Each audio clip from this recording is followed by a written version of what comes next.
One of the most charming aspects of Stranger Things when it first came out in 2016 was its focus on a group of creative and resourceful kids working together to try to find their missing friend while uncovering a whole spooky, supernatural dimension in the process. Throw in a concerned mother, a stubborn local sheriff, some mischievous teens, and a girl that escaped a top-secret lab, all set against a nostalgic 1980s backdrop, and you got yourself one of the biggest hits that Netflix has ever produced, spearheaded by the Duffer Brothers, who were the creators and writers of the show. And while the success of Stranger Things has only grown over the years, after its very good first season, the show has not always been consistent in its quality ever since. Season 2 had some interesting ideas, but failed to really break new ground, and while Season 3 did have some fresh ideas, its overall execution wasn't spectacular, and it somehow also turned out to be another diminishing return. Surprisingly though, Season 4 was a real course correction and return to form for Stranger Things,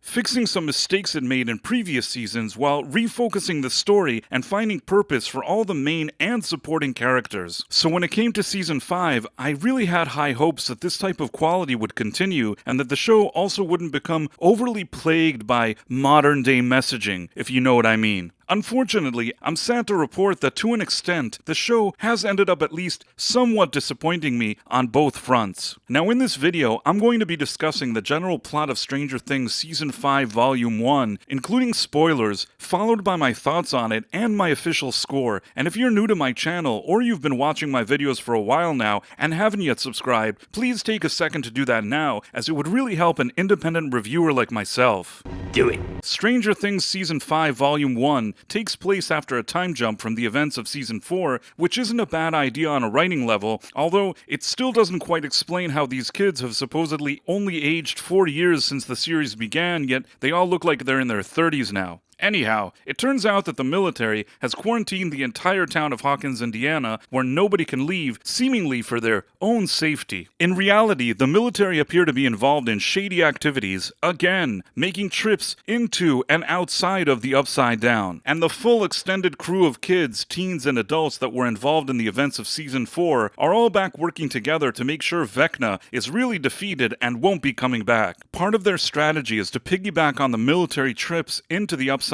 Down by sending in Hopper to sweep the area for any signs of Vecna. Ultimately though, everything seems to go wrong when a Demogorgon kidnaps Mike and Nancy Wheeler's little sister Holly, and also seriously wounds their parents. This event is the main catalyst for the rest of the story in these first 4 episodes as the Hawkins gang try to figure out who's behind the kidnapping, where Holly is located within the Upside Down, why Holly's other classmates are now in danger, and what mysterious force the military is hiding within their facility behind closed doors. And when it comes to the story itself, I can't help but feel that these 4 episodes have given a real been there, done that feeling at times, when perhaps there was a way to develop the existing story ideas just a bit more. Yeah, Vecna is a cool villain and one of the biggest successes of Season 4, but bringing him into the fold again without some additional story, or perhaps even giving him a bigger villain that he answers to, it all feels like a bit of a rehash. And while the show is certainly still watchable, until now it feels like the Duffer Brothers could have done more to raise the stakes here. In addition, it's become clear that the show has made a conscious decision to focus less on the original core group of characters and more on the secondary and newer characters, again, taking away at least to an extent from what made this show so successful to begin with. For me, Mike, Dustin, and Lucas have always been the heart of the show and the ingredient that should never be downsized or tampered with. But even worse, beyond not doing enough with the core characters, the Duffer Brothers seem to have fallen into that same messaging trap that so many other Hollywood productions fall victim to these days, especially when it comes to elevating all the female characters to girl boss status. Even though I genuinely like the character of Nancy Wheeler and enjoy seeing her succeed, I think that she has been increasingly presented as too perfect over the past few seasons, even when it's not necessary. Contrast Nancy's competency with the goofiness of Steve and Jonathan, who mainly just want to compete for her attention, again, and I can't help but feel that they've mishandled all 3 OG OG teen characters in this new batch of episodes too. And I hate to say it, but even though I like Maya Hawke as an actress, I think that they've been misusing her character Robin since she's been introduced in Season 3. Originally, it looked like they were setting Robin up to be a love interest for Steve, which I think would have been a great idea due to the two actors' on-screen chemistry. And it would have also helped resolve the overplayed love triangle of Nancy, Steve, and Jonathan, which is much less interesting at this point. Instead, though, the Duffer Brothers had decided to make Robin fond of women rather than dudes for some reason. And as a result, since then, they haven't always figured out what to do with her. In Season 4, by teaming her up with Nancy, I do think the Duffer Brothers were able to give Robin more purpose, and it did increase her likability. But in this new season, they've once again lost their way with Robin, making her both an over-the-top girl boss and some sort of Obi-Wan Kenobi for LG people. Not only does she take charge at the radio station as some type of intelligence commander for the group, where Steve clearly serves as her buffoonish sidekick, Robin also seems to solve technical issues that in the past may have been reserved for Dustin's character, and her relationship with Anne of Green Gables takes center stage here more than any other relationship for some reason. And when Will is having trouble finding his way amidst his own feelings towards Mike, Robin is there instinctively to guide him through his challenges. And while I genuinely enjoyed the development where Will finds new powers, I will respectfully say that I don't think that those powers needed to stem from his fondness of dudes. And to be both fair and blunt, while I can totally understand why in a group of teens there would be one LG character, I think presenting two characters that way over the past two seasons and then making this revelation a major plot point of Season 5 until now, it's just a bit too much, at least for me. And I can't tell you if this is just the Duffer Brothers themselves being greedy with their messaging, or some encouragement from Netflix top brass to be overly preachy, but constantly and aggressively pushing stuff like this into every show we see these days is rather exhausting, and it ultimately takes away from some of the escapism of the story too. But I digress, because there are many other you go girl moments that we need to address within these episodes, like Mrs. Wheeler having a mama bear moment versus a Demogorgon as she tries to protect her daughter, while Mr. Wheeler just appears useless and incompetent in that very same situation. And even shifting so much of the attention to Holly Wheeler's character has taken a toll on the OG male kids Mike, Dustin, and Lucas's screen time, which have been mostly sidelined and or poorly written in this first volume of episodes. Mike hears that his sister is having strange visions of a man talking to her, and after all he's been through over the years, he just writes it off as some dumb crap, which doesn't seem true to his character. Dustin fails his friends on the one day he needed to show up for them, and Lucas mostly sits at a hospital bed next to Max in hopes that she wakes up, and the three barely do anything together on screen. Ironically though, Max actually ends up doing more than Lucas in these episodes, and her character is in a coma, only further highlighting the absurdity here. And while I think that the character of Eleven is handled pretty decently, and Hopper is given a few moments to shine, I couldn't help but feel that even he isn't quite as competent as he's been in past seasons, especially as he faces a new foe like Linda Hamilton's Dr. K. Now, I really like Linda Hamilton as an actress, but for some reason, I don't really love her portrayal of this character, which is a shame because I think that there was something better that could have been done here. If I had to give my 2 cents here, I think that Linda Hamilton's strength as an actress comes from her being able to be tough but compassionate, and less of a grumpy jerk the way she's portrayed here. But in spite of all of my complaints until now, if I zoom out and look at these 4 episodes, was I still able to enjoy them? It may surprise you to learn that the answer to that is yes. In spite of some major flaws, I was still able to enjoy these episodes at least to an extent because the Duffer Brothers are talented enough to keep me interested. It's just that I know what they're capable of, and until now this first batch of episodes is nowhere near their maximum potential. And unless something changes drastically in the remaining episodes, Season 5 is playing out more like Season 2 and 3 until now, and less like Season 1 and 4, which were the better seasons we've seen. Even so, Stranger Things remains a better show than most other shows we see these days, and I'm still hopeful that in the next few batches of episodes, Season 5 will eventually find its footing. Now, when it comes to giving these 4 episodes a score where anything below a 60 is considered a failing grade, I suppose I would give Stranger Things Season 5 Volume 1 a 73 out of 100, which means it's okay enough, but not amazing. And if you want to keep getting honest reviews from an independent reviewer like myself, please make sure to like and subscribe, as it would really mean a lot to me. Thanks for watching, my friends. Thank you, and good day. I am such an awesome guy.